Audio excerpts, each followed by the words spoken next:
being in business all these years, all these different awards, it's really nice. But I would say professionally, the most rewarding part is knowing that I've been able to take some young kids in my school, just like my instructors did with me, and help turn them into leaders, help provide them with opportunities. Just as much as I love martial arts, I love teaching martial arts and passing on what was given to me. I love the fact that I can see it in the eyes of some of my students that that switch turns on and they've had that same experience that I've had, and now they're becoming instructors and they're growing and helping others. Hey everybody, welcome to the Seven Figure Secrets podcast. I'm Jennifer Waters, joined by my dad, Tommy Seigler, and our guest today, Mr. Jason Flame. How you doing, sir? I am amazing. Good morning, good afternoon, good evening, wherever you're watching. That's right. Well, guys, we're in for a special treat. We've known Jason for, oh my gosh, many years. I don't know, 15-ish, many years. Yeah. I remember when you said it's been a while. how long you have known someone and when you first met them. Yeah. It's been a while. Been around. Yeah, so Jason is the owner of Moore Park Karate and Krav Maga in Moore Park, California. Started martial arts training back in 85 and opened his first school in 1996. He's an 8th degree black belt in American Tang Soo Do. He holds a 2nd degree black belt in Krav Maga, black belts in Ketsugo jiu-jitsu, as well as combat hapkido. And he's also been a martial arts business consultant since 2010. But some interesting things here. He's also pursued a childhood dream of becoming a professional wrestler and did so at the age of 38. Competed in Millennium Pro Wrestling from 2013 to 2019. Triple Crown champion. Yeah. And he's also been doing a lot with serving his local community. He and his wife also just opened a restaurant and an ice cream parlor. Definitely want to ask you about that. And Jason hosts the Master Motivation podcast, which I've also been a guest on. So Jason, welcome to the show. Thank you. Thank you so much. And wow, it's kind of cool to hear some of the things that I've done in my life, but when someone says it on camera, it's like, wow, who is that guy? Yeah. It's you. It's me. Yeah. So, I mean, Jason, listen, your journey has been, an interesting one. I'd love to dig into this. I mean, you've achieved a lot of success. You're an 8th degree black belt. You've got other black belts. I mean, what kind of started you on this path of martial arts and then all these other things that opened up along the way? Yeah, definitely. Well, again, thank you guys so much for having me on the show. I'm super excited. I love talking about my story because I know how much hearing other people's story can motivate and inspire us to do the things that we've been hanging on and waiting for the right moment. And, you just got to jump in at some point and go after your dreams. And for me with martial arts, it wasn't anything spectacular. It was my mom saying, hey, I signed you up for a karate class at the rec center. and I was like, I didn't even really know what karate was. And then, of course, around that time, the Karate Kid was becoming more and more popular. And I saw the movie, and I don't remember which actually happened first, me starting karate or the Karate Kid, because I think the Karate Kid came out in 84. Right? Yeah, I didn't spend until 85. So I don't know what the timeline was there of seeing the movie or not, or how much it really impacted me, because everybody likes to say, oh, I like the Ninja Turtles, or I like the Power Rangers or Karate Kid. But really at the end of the day, it was my mom that signed me up at the rec center, and I just fell in love with it. I took my first class. I was nervous. I was scared. I was just one of those kids that needed martial arts because I was so shy and so introverted. And martial arts, I remember watching them and watching my instructor and watch the students in class just in such awe of the physical capability, but also the confidence. And these guys were like superheroes to me, watching them walk around on the mat and command the level of respect that they had. I was just like, wow, this is so cool. And then as the years went on, everything from competition to learning other styles of martial arts, to becoming an instructor in martial arts. It seems like there was always something that kind of got me to that next level that would pique my interest and keep me going.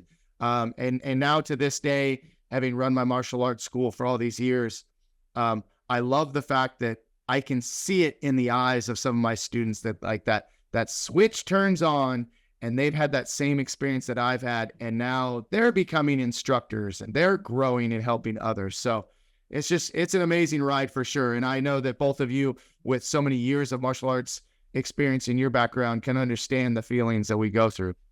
Oh, yeah, absolutely. Man, I started martial arts in 1970, and I was a kid like you, and it was the same thing. It was like, you're looking up at these big giants who are standing there, and they're punching stuff, and they're throwing people down, and they're doing all this stuff, and you're sitting there going, I got to learn how to do that. It's like, oh, I get to go back to the dojo again today. So, it's unlike any other feeling that I've ever had with anything I've done. It's just that awe that, like you said, the respect is commanded. So we're both been in the martial art. All three of us have been in the martial arts for a long, long time. Yeah. And you opened your first school in 96. Explain to us, because everybody has a different path when they open a school. Explain to us that path and kind of what it was like and what you had to kind of overcome in building up your school. Mm-hmm. No, absolutely. So I opened our first location in 1996. And prior to that, I had been teaching for my instructor, earned my black belt in 91. I started teaching immediately. And even prior to that, I was assistant teaching. But like when I got my black belt, it was like, okay, you're a black belt. They put me on a class, put me on a day to teach. And I absolutely loved that and found my passion for just as much as I loved martial arts. I loved teaching martial arts and passing on what was given to me, right? And so earned my black belt in 91, taught for my instructor, and was hired at several other schools where I was given the opportunity to kind of hone my skills, not only as an instructor, but learning a little bit about the business, maybe unintentionally. It's kind of like I would just watch, I would just hang out. I was a studio rat. So the more I could kind of sit and listen and be a fly on the wall, I just did. And so having the experience at the other schools, I got the bug that, hey, I think, I really want to do this. I mean, I had thought when I was a teenager, it would be cool to own a martial arts school, but I also wanted to be a professional wrestler, which we'll talk about later. But, I got the bug. And so I asked my instructor, I said, can I, I asked for his blessing to go and open my own school. And so the way I did it was the way I started is I went to the local rec center here in Moore Park, California. And they were literally just breaking ground and getting the building up. And I was literally, I think, the first contracted instructor that offered a class through the city of Moore Park. And so I did it just like my instructor. I went there, started a class. The class officially kicked off, I believe, October 94. And, we built up enough students that my only concern at that time was I just need enough students so that I could pay the rent. Mm-hmm. Right.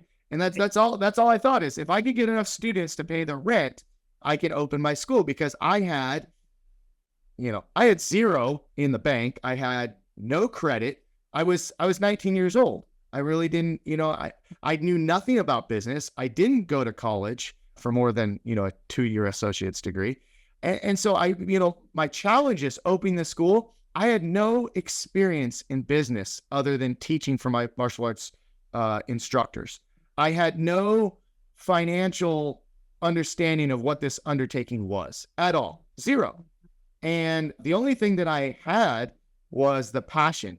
I had the passion for martial arts. I had the passion for teaching. And I figured I was doing okay if I was building up a following. I mean, students were signing up and students were sticking around. So had to be doing something right, Yeah. And so opened that first school in 96. And man, I made every mistake you could possibly make. I mean, from curriculum to pricing to scheduling to just my overall approach to how I dealt with my students. It was crazy. And it took me almost 10 years to really figure it out, because flash forward 10 years, that's probably around the time that we all met. Yeah. With the Maya organization. I was, one of my instructors said, hey, you should go check out this super show in Vegas.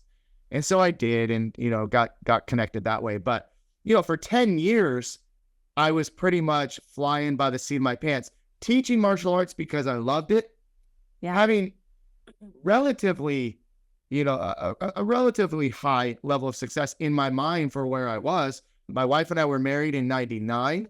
We didn't have our first child until 2002. So, like, we didn't need a lot at that time. Like, life was real simple. It was real simple. It was like, make enough money to get by. And that's all that was in my mind. I had none of the other long-term goals in my head at that time. Yeah.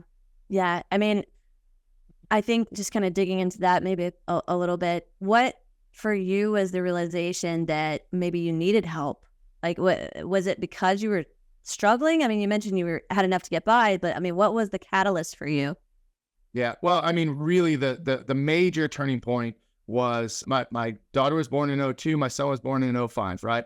As a single young man, when I was teaching private lessons and, getting all kinds of, cash coming in, no problem. Then we get married and, things are still kind of simple, but like when we had a family, right? And here's my shirt, my family shirt's on today.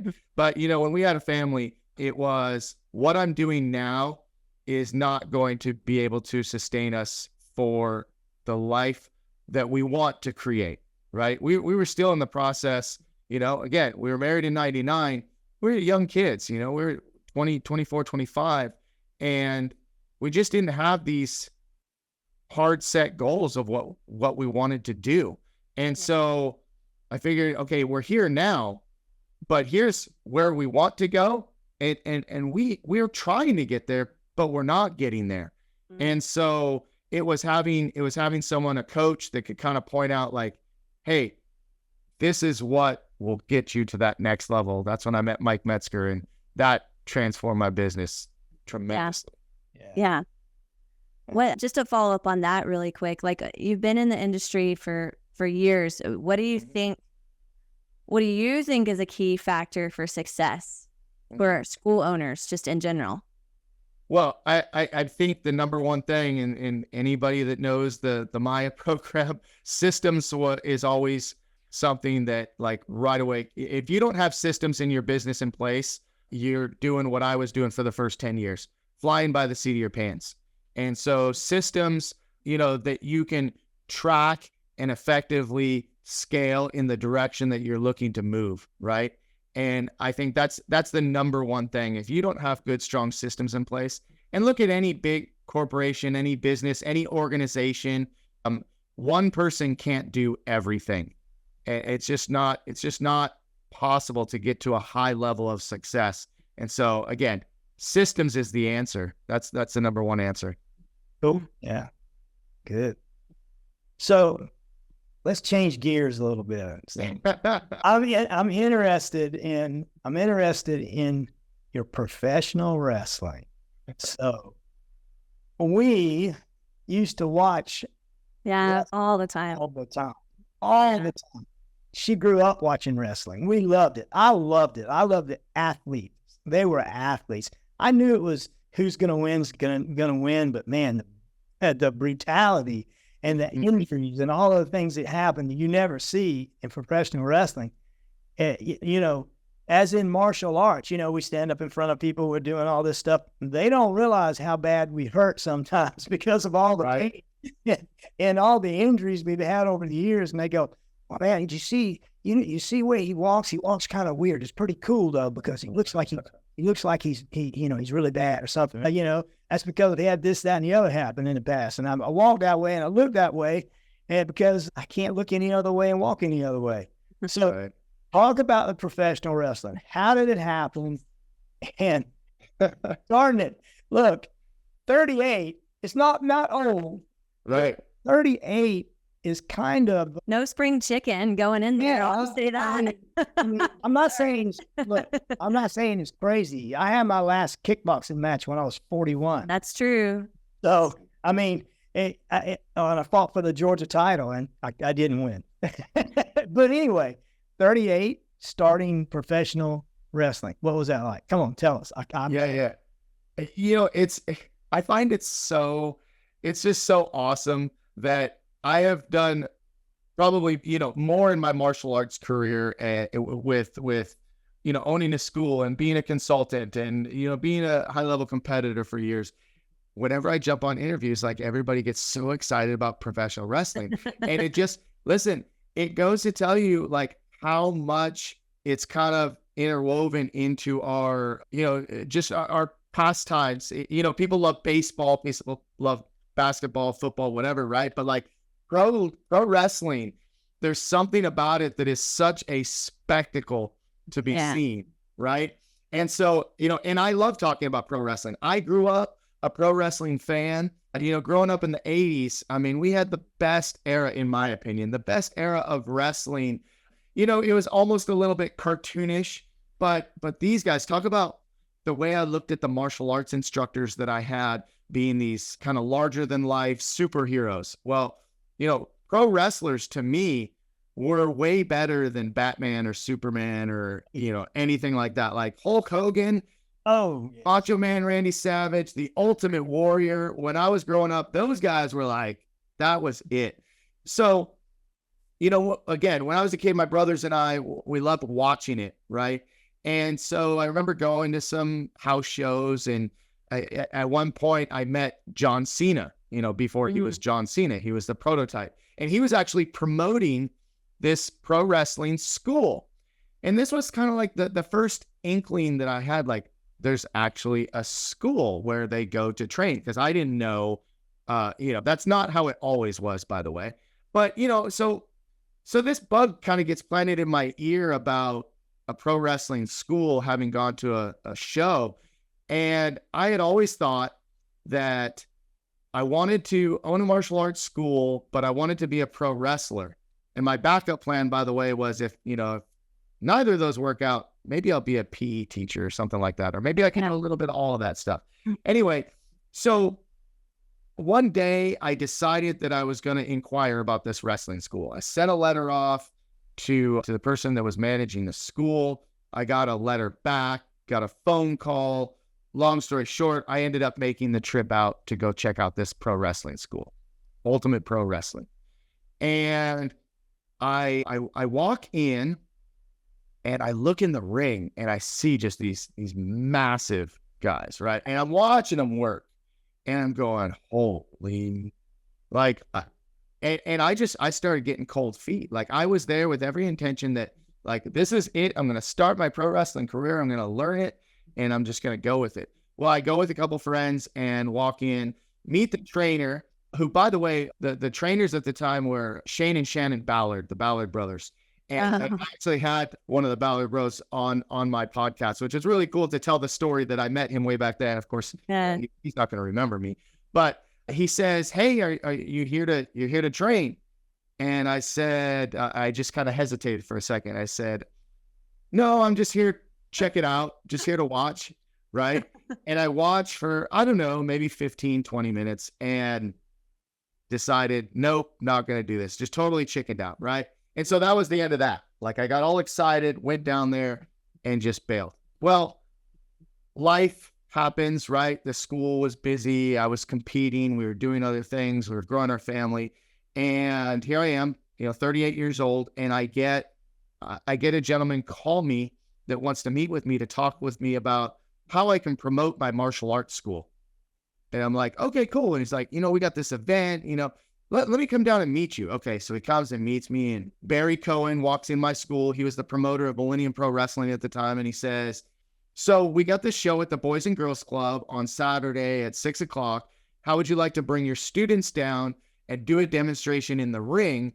And you could set up a table and hand out your flyers and all that stuff. And I was like, dude, I'm sold. That sounds amazing. That sounds awesome. So I go down, we do this several times. Finally, I meet the owner. The owner says, hey, have you ever thought about training in pro wrestling? He's like, I saw you perform, you can move. And I was like, yeah. And I told him the story about, Ultimate Pro Wrestling before and how I walked out and didn't do it.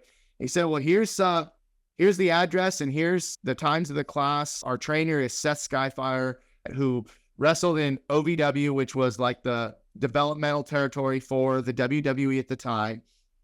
And I said, okay. And so I go and I take my first class, and I loved it. I went back 3 months later, had my first match. And since then I've had, roughly 100 so matches, which by the way, as a pro wrestler, that is not very many matches at all. But I had 100 matches, and that was my goal. I wanted to have at least 100 matches. Won the titles, received a Hall of Fame award this past year, and I'm still connected, although I'm not currently wrestling. But I'll tell you what, I made some of the greatest friends. One of my best friends, Danny Cleary, who wrestles under Danny Devine. He and I have, one of the greatest friendships that I've ever had in my life, and that all came because of pro wrestling. I made so many other friends through this and received support in times of need. So yeah, it's been a wild ride and a really great adventure. That's incredible. That's incredible. So, man, what a crazy circle of events to lead you back to that. That's insane. Yeah. So, like, you've done a lot of different styles. You've obviously done WWE wrestling. Like, you started off with American Tang Soo Do. So, what led you to start grabbing some of these other styles and kind of incorporating it? I don't know if you've even taken some of the showmanship from wrestling and incorporated that into teaching. I mean, what's kind of the blend? Yeah, what's kind of the blend that you have? You have to. He's a character. We're all characters. We have to perform, right? Yeah, yes, I started American Tang Soo Do was the first system and style that when I started the rec center back in '85. My instructor was taught by Pat Johnson and Chuck Norris. So Dennis Ichikawa is my instructor, who, by the way, just earned his 10th degree black belt, which was an amazing 50-year celebration for him this past weekend. So I've always been very loyal to that, and that's the base art that we teach in our school. But over time, when you meet new people and you start cross-training with friends, and you start developing an interest in these other systems and styles. And in the first one that I got more involved with was the Ketsugo Jiu-Jitsu, which is a Japanese Aiki Jiu-Jitsu. And Harold Brocious, it was the lead instructor for our organization, taught Cristobal and his son, Cristobal Jr., and they taught me. And Chris and I, who is, we'll talk about later, my partner in the restaurant and the ice cream business, but we went to high school together. And funny story is that when we were in high school, he knew that I did Tang Soo Do. I knew that he did Ketsugo Jiu-Jitsu. And we, as everybody did at one point in their life, let's see which one's better. And this is how we were going to settle it. He and I weren't going to fight. He was going to train a student, and I was going to train a student. Like total Karate Kid, right? Karate Kid, man. Yeah. So it was so funny, and I took it so serious, and the fight never even happened. They never even fought each other, because the guy that he trained kind of flaked out, but the guy that I trained actually started doing Ketsugo Jiu-Jitsu and training with both of us over years. So anyway, but Ketsugo Jiu-Jitsu is a really awesome addition to our Tang Soo Do, because Tang Soo Do, Korean system, lots of kicking. The self-defense that we did was, not quite, just not quite what I thought could be a little bit more effective or realistic. And so Ketsugo literally means, using what works, basically, right? And so, the whole thing of Bruce Lee of, using what works and discarding what's unnecessary, right? And so that's kind of what we did. There was a lot of throws, a lot of joint locks. We started getting into the groundwork back then, but it was still, pretty relatively new. Brazilian Jiu-Jitsu was just after the UFC was just really getting popular. And so we did some ground, but it wasn't what you would see now in Brazilian styles. And so I incorporated a lot of the throws and locks into what we did. And yes, I earned my black belt in that system after 10 years. And then I had a friend who was training in combat Hapkido, and combat Hapkido was almost like, it was so much like the Jiu-Jitsu as far as the locks. I mean, it was just a lot of joint locks and manipulations, and that was fun. It was just kind of an extension of what I was doing there. And then Krav Maga is the most recent, but the instructor, Mark Cox, who teaches me Krav Maga, had been doing it, since, it's been 25 plus years that he's been training in Krav Maga. I was always kind of satisfied with Tang Soo Do, the Kasugo, and I just wasn't really looking for anything. But when I started looking for gun defense and knife defense and more weapons, I asked him if I could learn. And then, of course, I only wanted to learn the gun and knife techniques, but I didn't really want to go through a ranking system again. And before I knew it, he was like, okay, so you're testing on Saturday. And I'm like, okay, all right, here we go. And so, but Krav Maga has really morphed our approach to self-defense. It's really morphed our adult program. Our adult teens and adult program is primarily Krav Maga, although it's hard to not teach all the kicking that we do in Tang Soo Do. So our Krav Maga kickers are pretty good, I would say, because, it's funny. They say that, Krav Maga guys can't kick. And I'm like, well, if they get taught by a Tang Soo Do guy, they will. They will. Right. But yeah, Krav Maga is the most recent. I earned my 2nd degree black belt last year and working towards my 3rd degree. And it's just, I think that I've always just been kind of a curious person, right? When I see something, it's hard for me to sit back and not ask questions or want to try it or, but I'm also that person that once I commit to doing something, and this is why I didn't want to do Krav Maga right away, because I knew if I committed, I would have to continue and earn my black belt. I couldn't just dabble in it. It's not something that I could do. And so I've just continued with that and continue adding to our system and our curriculum. And I think that we've got a very good blend of what we teach and the fitness of Krav Maga. The fitness required for Krav Maga is pretty intense. And I'm a fitness buff. I love working out at the gym. I like getting a good workout in, right? And so that's just a really good fit for us. Very cool. That's really good. So let's talk about food. Food. Yeah. Yeah, I've already had my lunch. Let's talk about this restaurant thing. So you go from martial arts to pro wrestling to restaurants. Mm-hmm. Oh man. Yeah. You like chasing those shiny objects? Listen, I wasn't looking to get in the restaurant business. I wasn't looking to get in that business at all. And I'm really not one of those people that chases the shiny objects, because in the martial arts industry, how many things have we come through, the fads that are out there and all the schools jumping on, trying to throw something in their school just to make an extra buck. I was really never one of those guys that would just jump on the shiny new object.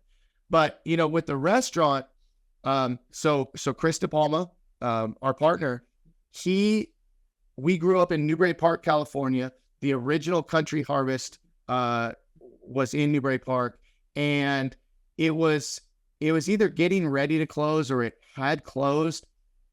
And he went to the original owners and said, hey, the community really loves this place. I'd love to open it back up, and so they worked out, a deal to get it back running and bring back a lot of the same staff. And so he took over that original location in Newbury Park. And, through COVID, there were some ups and downs, but, for some of us, we used COVID as an opportunity to really seize a lot of opportunities. I actually moved my martial arts school during COVID and got the most amazing deal on where we are in our shopping center for our martial arts school, which I couldn't even use for a year anyway. But, we seized the opportunity, and Chris came to me and he said, hey, I noticed another restaurant in Moore Park closed. What do you think of this location? I'm thinking about expanding. I said, I don't think that's a good location. And I gave him all the reasons why. And I said, but there's a spot right 4 doors down from my karate school that used to be a restaurant. It's been shut down for a long, long time. I don't think there's a lot of work to go in there and turn it around because you've already got a turnkey system for your restaurant. And so we got to talking, and he said, yeah, I think that's a great idea. And he goes, how would you like to become a partner? And I said, I don't know nothing about the restaurant business. Yeah. And he said, well, he said, what you do know is you know your community. And I know we're going to talk about that a little bit too, but I know you know your community and what your community wants, what your community needs. I know you have the contacts in the community to make this a good, profitable business for all of us. And Chris actually, all these things are so interwoven, but, although Chris was my instructor, he also worked for me at my martial arts school as my program director for many years.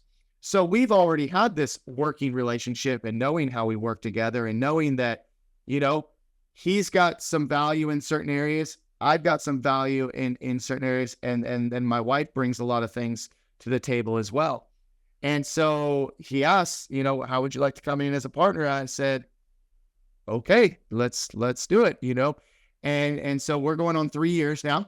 And we've definitely had some, the restaurant business is no joke. I mean, it is, if, people don't understand how hard the martial arts industry is, but the restaurant business, totally different animal. And I'm not, I'm not really, I'm not in the kitchen.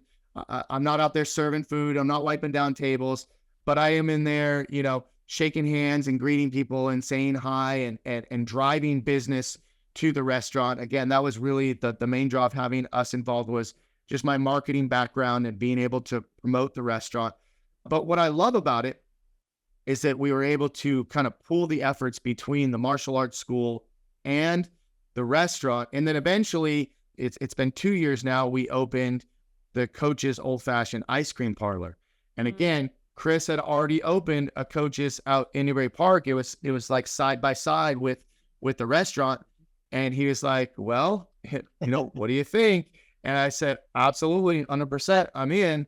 And so we partnered with him on that venture as well. And so we call it the trifecta because we got the ice cream shop, we got the karate school, we got the restaurant. And so not only do, a lot of our martial arts students go over to the restaurant, for breakfast or go over and get ice cream after class. But on the flip side, a lot of people learn about our martial arts school through the other two businesses. But what I love the most is the fact that in our community, my wife and I have really jumped in. We're both commissioners. She's an arts commissioner. I'm a Parks and Recreation commissioner. We have a very good relationship with all of our city council, our school board, our Moore Park Chamber of Commerce, our Rotary Club, right? And so community service is really big in our hearts. And we are able to do so much more with the three businesses together than we could have done just with the martial arts school by itself. So it was just kind of a really big team effort to make a bigger impact in our community. Yeah, that's incredible. So, I mean, you've done a lot of different things, obviously. So what would you say are some of the most fulfilling moments, personally or professionally? I mean, I know that's a lot to dig into, but what would you say maybe some of those moments have been for you? Well, personally, without a doubt, the day I was married to my wife and knew that I was going to spend the rest of my life with my very best friend is one of the greatest, I'll call it an accomplishment, because she picked me and she kept me. But that is huge. The birth of both of my children and the family that we have is by far I feel my greatest accomplishment. Professionally, being in business all these years, all these different awards, it's really nice. But I would say professionally, the most rewarding part is knowing that I've been able to take some young kids in my school, just like my instructors did with me, and help turn them into leaders, help provide them with opportunities. As a young man, I had a big ego. I know that's probably hard to believe, right? We all did. Right. But you know what? When I finally got over myself and learned that I wasn't the end all be all, and that I could make someone else feel the way that I felt. When you have that ego, you feel good about yourself. You feel powerful. You feel like you have some sort of control, but none of those things compare to the feeling of being able to give back and to be able to pay that forward and to be able to build future leaders. I mean, I have a head instructor now who was a super shy kid, just a super quiet, unassuming young man. And during COVID, again, he had the responsibility of getting on Zoom and teaching martial arts, and you can't be a shy, unassuming, no personality person. And I watched this young man just transform his personality literally on camera to all of these children. And now he runs our martial arts school. My son, who is now teaching in our martial arts school, who told me, by the way, that he would never teach martial arts, even though he loved training. He said, "I like training, Dad. I don't want to be a teacher." But I knew he had it in him. But seeing something in people, being able to bring it out of them, and then now they have the ability to affect the students that are in our school. So, professionally, that's really big. In the wrestling world, the titles, everything's kind of predetermined, right? We know that. But it was just something that really put the icing on the cake for me. Was last year, December, I was inducted into the Hall of Fame of the Millennium Pro Wrestling group. And that was just a great feeling, because that's always a nice nod from your peers and the people that have come before you to pull you into this group of people that basically says, you're important and you're special and you made a difference. That was pretty powerful for me. And, on most people's scale, that might not be a big deal, but for me, that was a big deal. So personally, my family is number one. Professionally, being able to give back to my students and help them to become leaders and allow them to be in the spotlight. Yeah, those are super important things to me. Those are big moments. Awesome. So let's look to the future. Yes, sir. Put that crystal ball up there and tell us what the future has for you. What are your goals? Some of the aspirations you may have to do with the martial arts, personal life, whatever, So I did a video not too long ago, and people kind of asked me about, retirement, and, what are you going to do when you retire? Are you preparing for retirement? I don't know. I guess I had this skewed view of what retirement is what it actually is, or what it's supposed to mean.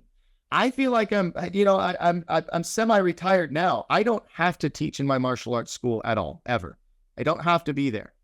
I choose to be, though, because I love teaching still. I love being on the mat. So I don't look at retirement as like, I'm just going to go lay on the beach somewhere and hang out, because I'd rather be on the mat, quite honestly, and training and teaching and doing all that than I go on vacation and I get anxiety, because I'm like, I miss my life. I truly love where I am right now. If I look in the future, I will say this. I will seize any opportunity that I know will benefit my family or will give me more joy. But that's kind of hard, because I have so much joy in my life right now with my family and with my career. I have no aspirations to open another school. But if I have an instructor that is very eager and wants that opportunity, I am more than happy to help provide that opportunity should that time come. I have no idea of opening another restaurant or a chain of restaurants. I don't have those aspirations now. I truly love where I'm at right now. And if I can keep doing this the rest of my life, I think I'll be great. I'm totally honest with you. That's good, man. It's important to know where you are, look back to see where you've been, and just kind of take it all in, because life is so fast. You're just going so fast that you next thing you know, well, what have I done the last 10, 15, 25 years?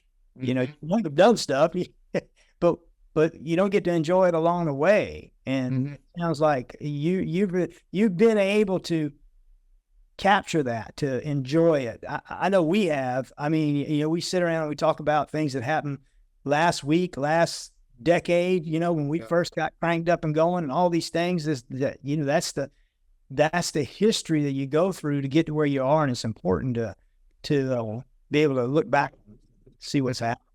So, Yeah. If there's anything that I would add to that, because I live in a very small town community, I've lived here in Moore Park longer than I lived my hometown. I grew up in Newbury Park, which is about 15 miles over the hill, and so being in Moore Park, if there's one thing that I really love to do is just continue to work within our community to make it, an even better place to live. I mean, we have 36,000 people in our small little town. Everybody knows everybody. It's kind of like Mayberry. People ask me if I have aspirations to become the mayor, which I really don't. But again, if that's, I kind of just, if it's going to happen, it's going to happen. But I just want to stay involved in our community, and I want to continue doing. That's really where I think my wife and I thrive, is giving back to our community and creating events. We started an event around the holidays called Holiday on High Street. It started with a couple thousand people, and now it's built up to 10,000 people plus attend this event. We do the whole tree lighting ceremony. There's next year probably a parade. We've had performances, and so creating stuff like that in our community, that's really those are the things that we will enjoy doing for years to come. Yeah. And you're still doing your podcast too, right? Like, you've got your Master Motivation podcast, and that's hitting a bigger audience, obviously, with the internet. So, I mean, tell everybody about your podcast. What are things that you try to do, and what are you hoping that listeners get from tuning in? Yeah, absolutely. Thanks for bringing that up. I started the podcast during COVID because I felt like I was losing my personal connection. We are beings that like being supported and being around other humans, right? And during COVID, when we didn't have that, it was so weird. And so I asked myself, what could I do to connect with people, in a different way? And since we started doing martial arts on Zoom, and we started doing a lot more things online, I was like, okay, well, maybe I'll just jump on a call with somebody and ask them about their life. And really how it started was, I love hearing stories. I love reading biographies. And so I thought, if someone just tells me about their life, I'm going to learn something, because I'm always listening to learn something. But can they motivate, inspire, and educate people? And every one of the almost 250 guests that I've had on the show so far have done just that. And it's just like we're doing now, just having a conversation about what someone has done, what are the struggles that they've gone through, how did they overcome them? So it was just a lot of fun. My goal with that is just to continue meeting new people and having new people on the show. I'm on a hiatus right now, taking a little break, taking care of my wife, and once we get her back, to full health, then I will jump back in there a little bit more. I've been shooting some videos on my daily thoughts lately to kind of add to that. But, the whole purpose of the podcast is to reach out to as many different people. In the beginning, it started with a lot of martial artists. Then I started working on those pro wrestlers. And then really, I just started getting introduced to people from all over the world, speakers, authors, coaches, trainers, and just, having that open conversation.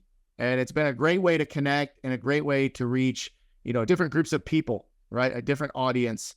And my goal is not necessarily to monetize it or anything like that. It's just really to develop those deeper connections. I've met a couple people that have really changed my outlook on a lot of things that I really enjoy.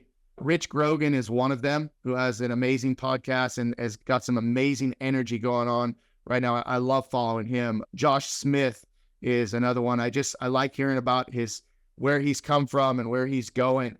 And there's so many more. I hate when I start naming names because I feel bad if I forget somebody. But, some of these people just really inspire me, right? They just really excite me. I get up in the morning, I watch a video, and I'm like, man, let's go. Like, I'm excited to go to the gym. I'm excited to jump on a podcast.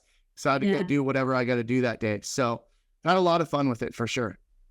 That's awesome. That's awesome. Well, Jason, where do people go to connect with you, find out more about you? What's the easiest, fastest way to do that? Absolutely. Well, if you want to check out the podcast, Master Motivation Podcast on YouTube, all other social media handles, Facebook, Instagram, TikTok. You can look up Jason Flame, Master Jason Flame, and should be able to find me pretty easily because I do post almost every single day, and I try to stay active and keep connected. So yeah. Well, it's been absolutely a pleasure. I'm so glad we were able to coordinate our schedules and actually make this work out. I know I've enjoyed it, Dad. I'm sure you've got blast from the past, man. What are you talking about? Yeah, that's right. That's right. Well, Jason, you all got a little bit longer to go before you catch up with the old. That's right. That's right. Well, Jason, thanks again. Really appreciate you being on the Seven Figure Secrets podcast, and you're doing incredible things. Keep it up. Thank you very much. Thank you so much for the opportunity, and I wish you guys all the best. You guys are doing awesome, making a difference in the industry. So keep it up. We need you guys out there. Appreciate it. All right, guys. We'll see you next time.